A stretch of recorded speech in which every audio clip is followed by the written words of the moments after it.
Oh, look, we didn't play our best footy tonight, and I thought Richmond were very good, particularly up until about halfway through that third quarter. They probably definitely had the better of the game, but off the back of some really good tackling in that third quarter and the second half, I think we got ourselves back into the game. Oh, look, you can't put it down to one or two things, because I think the game, there's a lot of things that contribute to the game, but definitely after half time, we had 58 tackles after half time, and that's an outstanding number of tackles. We got ourselves back in the contested footy a bit, but Richmond, to their credit, were terrific in that contested footy area all night, and I thought that they came out obviously to play hard, and they did. And we probably weren't as good in the second quarter and third quarter, first half of third quarter, as we would have liked, but we hung in the game and worked our way through it. So it's another learning experience for us, how to hang in a game when you're not playing great, and win a game when things weren't going exactly as you would have liked. Was there ever a stage in that third quarter where you thought, geez, we're just about gone? Did you always think that you were doing enough to sort of keep them on a short enough watch? Yeah, I think when they get almost 4 goals in front, 22 points in front at one stage. So, another goal, you start to worry. But it's interesting. You get criticised for losing 5 games, and as you should. But out of losses like that, you need to learn a lot. And I thought that the Geelong game we learnt. In the Geelong game, we learnt those 5 weeks how to use the ball better, and that came out in the Geelong game. And this week, it was more about how to hang in a game when things aren't going the way you want them to go. And if you can learn out of losses, they're really beneficial. And I think that's why this week was very pleasing, because we didn't play a great footy, but we still were able to come back and hang around the game. It did follow a pretty similar path to the last time we played the Tigers until that sort of last bracket of goals before the record of time. Did you change anything there, or as you say, learning from something? Did you learn out of that round 9 game? I think our players learnt. It's all very well for the coaches to learn, but your players have to learn and act out what you want them to do. And what they learnt tonight, what they've been learning over this year, is when things don't go your own way, you've got to hang in the game.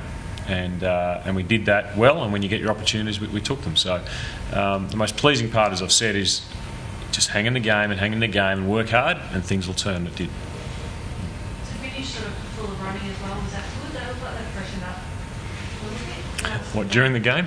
It did look like that a bit. Those losses at times Yeah. looked like they were sort of running through low times, but have they freshened up physically after that sort of restart? Yeah, maybe, but I think what happens when you start to, some players, Hocking and Howlett and Monfries and Zaharaka, start to get their hand on the ball and lead from the front with their teammates, and Hurley starts to create a goal. People run on top of the ground a bit more as well. No doubt we had run in the second half, but I felt in the first half we were pretty flat. So I'm new to this game, but the biorhythms, or the ups and downs of players and how they feel and how they come up for a game each week is something that, if you could bottle that, be really important. How's it about Hurley's game? He obviously started really well, but then continued on without getting that big knee in the ribs. Yeah, we thought that we needed a focal point a little bit more in that third quarter, so we tried to get Michael up into the forward line and took a bit of a punt that we could handle their forward line after the third quarter, and Michael did a fantastic job all night, forward and back, created a couple of goals for us, stopped goals all night. And as I've said, a number of times, if Michael's playing in the back line, he's terrific for us. He's playing in the midfield, he'd be terrific for us. He plays the forward line, he's terrific for us. And I can't speak highly enough of Michael Hurley and the character of person he is.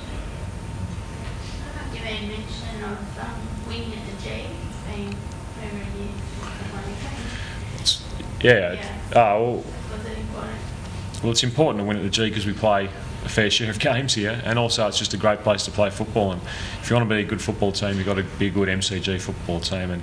And the great thing about the G is it provides a role for inside players, provides a role for outside players, provides a role for marking forwards. It's a perfect size to play football on.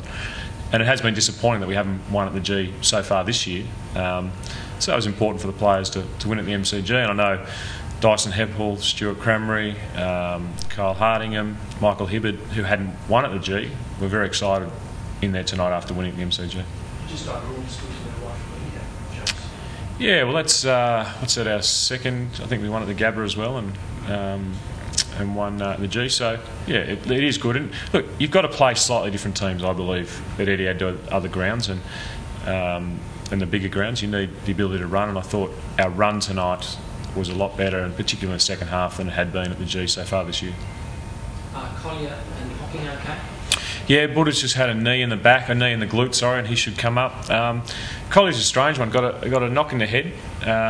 Said he was fine, no concussion, but just didn't feel great.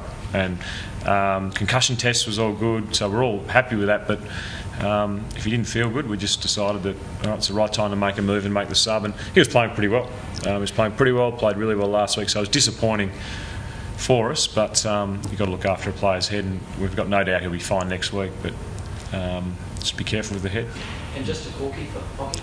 A Corky on the glute, which can be pretty sore if it's a big one, and he should come up. But we've got 6 days, and we head over to Adelaide for a big game for our footy club.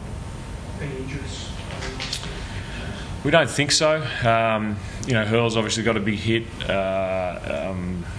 Collier, and I think there's some very sore boys in there. Jakey Melksham seemed to roll his ankle at half time in the warm-up inside, which is never great, but nothing that'll stop guys from playing.